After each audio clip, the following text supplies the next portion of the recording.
నువ్వు ఈ పోటీలో ఉండగలవా లేదంటే ఏముందండి, నీలాంటి వాళ్ళే కదా సాధించిన వాళ్ళు. వాళ్ళకి నీకు ఉన్న తేడా ఏంటో ఒక్కసారి గమనించు. వాళ్ళు ఏం చేస్తే సాధించారు, నువ్వు ఎందుకు సాధించలేకపోతున్నావు, నీ లోపాలేంటో నువ్వు గమనిస్తే ఏం కాదండి.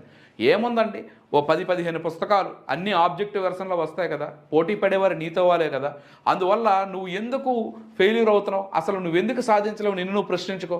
సో నీకు బలమైన కోరిక లేదు, ఏదో నోటిఫికేషన్ వస్తే తీద్దాం, ఓకే ఇంకా ఈ మధ్యలో ఏదైనా నోటిఫికేషన్ వస్తే చూద్దాం, ఇటువంటి ఆలోచన భిన్న ధోరణులు అవి లేకుండా సింగిల్ ఎజెండా గ్రూప్ 1 గ్రూప్ 2 సాధించాలి. ఒకవేళ ఆబ్జెక్టివ్ వెర్షన్ 2 పేపర్లు పెడితే 2 కలిపి చదవచ్చు, లేదా గ్రూప్ 2 గ్రూప్ 1 చదువు. గ్రూప్ 1 చదివినంత మాత్రం నష్టం లేదు, ఎందుకంటే ఎనాలిసిస్ అంతా వస్తుంది. ఒక్కటి ఆ యొక్క డిస్క్రిప్టివ్ పేపర్ ప్రజెంటేషన్ తప్ప రిమైనింగ్ అంతా అన్ని సబ్జెక్టులు ఒకటే కదా. సో అందువలన తెలివిగా మనం వెళ్దాం. గ్రూప్ 1 ప్రిపరేషన్ చేస్తూనే గ్రూప్ 2 కూడా చేయొచ్చు. కాకపోతే 2 పడవల మీద కాలు అనేది ప్రమాదం కనుక గ్రూప్ 2 అంటే గ్రూప్ 2 ఒకటే చదవని నేను సలహా ఇస్తాను. ఓకే, అయితే ఇప్పుడు ఒక విషయం నువ్వు గమనించు. ఖచ్చితంగా నువ్వు సాధించగలవు. ఎట్టి పరిస్థితుల్లో నెగిటివ్ సెన్స్ వద్దు. ఎప్పటి నుంచే నువ్వు ప్రిపరేషన్ ప్రారంభించు. ఈ యొక్క సమయం ఏదైతే ఉందో నోటిఫికేషన్ వచ్చేలోగా ప్రిలిమ్స్ అండ్ మెయిన్స్ ఏవైతే సబ్జెక్టులు ఉన్నాయో అన్నీ ఒకసారి క్షుణ్ణంగా అంతర్దృష్టి అభ్యసనంతో అర్థం చేసుకునే విధంగా నువ్వు ఉంటే నోటిఫికేషన్ వచ్చాక ఏముందండి, ప్రశాంతంగా రాయొచ్చు.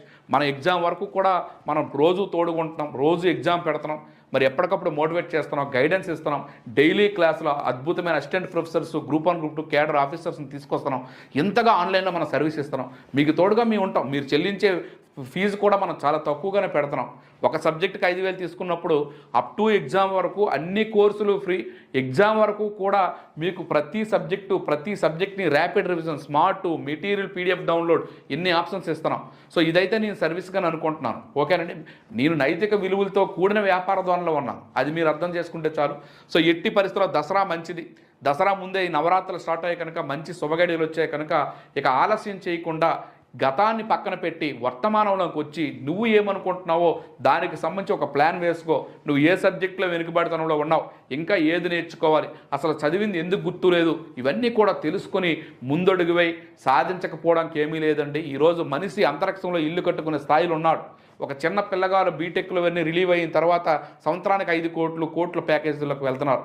సో అద్భుతాలు సృష్టిస్తున్నారు యువత. అలాంటప్పుడు నువ్వెందుకు సాధించలేవు, ఒక్కసారి నిన్ను నువ్వు ప్రశ్నించుకో. ఏమీ లేదు సార్, వైకల్యం ఉండే దివ్యాంగులే ఎన్నో అద్భుతాలు సృష్టిస్తున్నారు కదా, మరి నువ్వు ఎలా ఉన్నావు? నీకంటూ ఒక లక్ష్యం ఉంది, అది అందరికీ తెలుసు. అది సాధించలేకపోతే జీవితాంతం మనము ఈ యొక్క లక్ష్యం సాధించలేకపోయానని బాధపడుతూ ఉండాలి. ఆ బాధపడుతూ ఉంటావా, లేదా ఈ కొద్ది కాలం 1 సంవత్సరం పాటు నువ్వు ఇన్వెస్ట్మెంట్ చేయి, నీ టైం నువ్వు ఇన్వెస్ట్మెంట్ చేయి. ఎందుకు సాధించలేవు? 1 సంవత్సరం